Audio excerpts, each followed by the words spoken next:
Good morning everyone, I hope you're all safe and well. Today we're here to talk to you a little bit about Student Council, what we've achieved in the past and what we'd like to see in the future. This is the current Student Council structure. As you can see, it's split into Student Voice Representatives Juniors and Student Voice Representatives Seniors. There are roughly 2 representatives for every form, and this is led by a Student Voice Director. This year, that's me. And overall, we report to the head girl and the Pupil Voice Co-Director, Mr. Alejandro. The main aims of Student Council is to be involved in meetings, decisions and committees around the school, and we do this in order to have input on matters before decisions are made to make sure that your voices are heard. Secondly, we bring ideas from the form classes and try and do our best to make sure that they are achieved.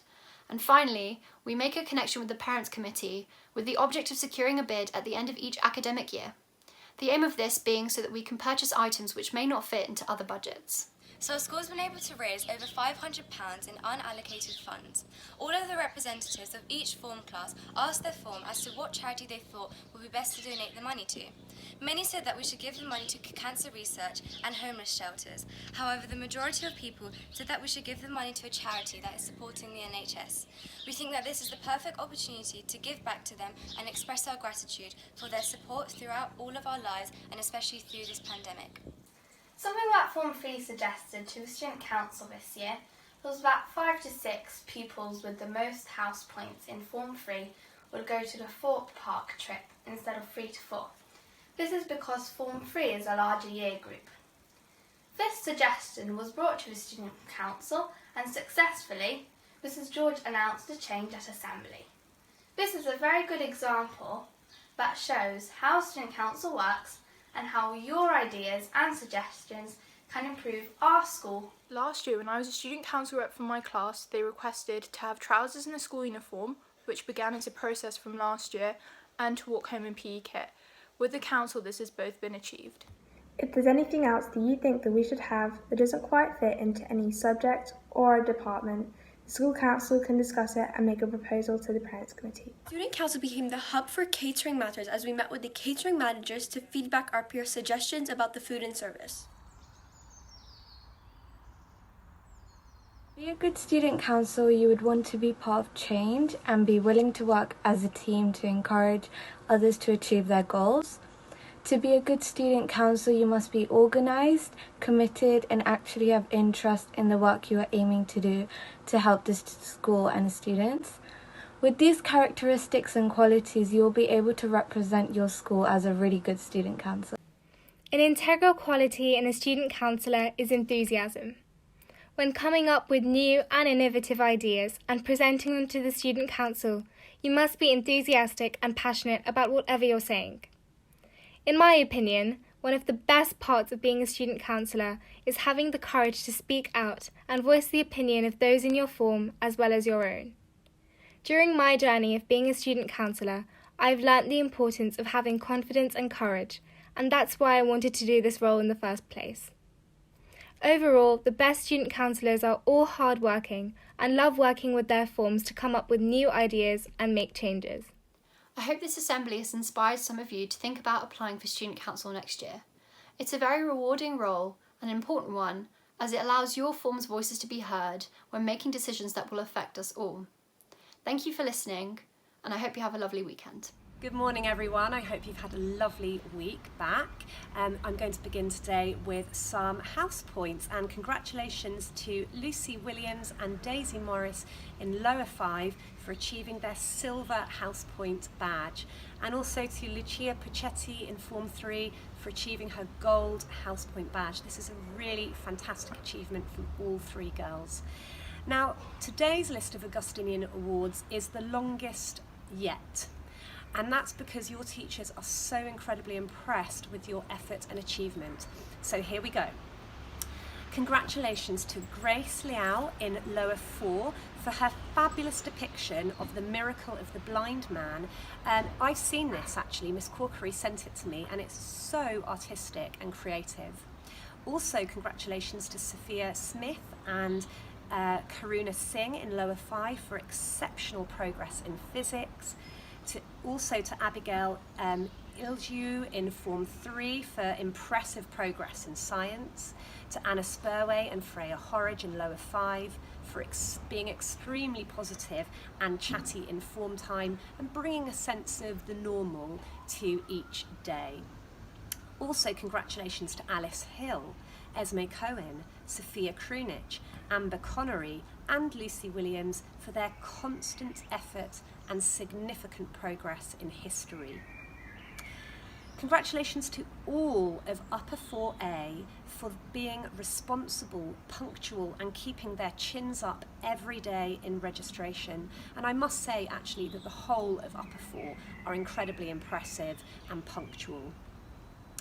Also congratulations to Ariana Buckland in Upper 4 for always being so prompt in maths. Congratulations to the following girls on their contribution in the live liturgy on Wednesday: Rachel, Ruja, Alessia, Olivia Aldakak, Maya Al-Khatib, Alex Pugaridis and Sophia Diaz. It was really beautiful and you read so reverently. Congratulations to Phoebe Bettis. She's had incredible feedback from all of her teachers. Really well done. Also to Isabella Shah for amazing input in form time, PSHE and PE. Congratulations to Lily Rodney and Esme Cohen for exceptional attainment in their grade 6 Lambda exam. Also for outstanding progress in Lambda, Lucy Williams and Sophia Smith and Amber Connery. And to Lily Rye and Maggie Amos for outstanding effort in Lambda. All of those girls have just received their grade 6 results back and they did tremendously well. Congratulations to Ava Biliecki in Upper 4 for an amazing GCSE essay in RE. It was really insightful. Also to Lucia Pacetti for being so punctual and enthusiastic in RE. Mrs. McDermott says Lucia is almost like her teaching assistant and she really couldn't do without her. And finally today, you see I told you this list is very long, to Ionella Diakonu for her incredible RE essay. Girls, you're doing so well. I love hearing about this effort and all of these achievements, so keep up the brilliant work. So, good morning everybody. This morning's assembly has been lots of interesting different bits and pieces, and one thing I wanted to show you was the way we've adapted as a school to girls coming back in and some more members of staff coming back in. The reality is, as we see, and you'll have seen in the news, is that unfortunately for many of you we won't see you until September. But I want you to get a feel of what it's going to be like in September. So I hope you find the videos charming as much as anything, because it's so lovely seeing the little girls in particular. Otherwise, this week has been very much overshadowed by events in America. And rightly, people are feeling a great sense of outrage. On Monday, I talked to you about Pentecost, and my hair was blown around ridiculously in the wind, and I reminded you that the Bible story is very clear that the Spirit in that story is violent. It's not a gentle wind. And the Holy Spirit invites us not just to find peace, but to be woken up.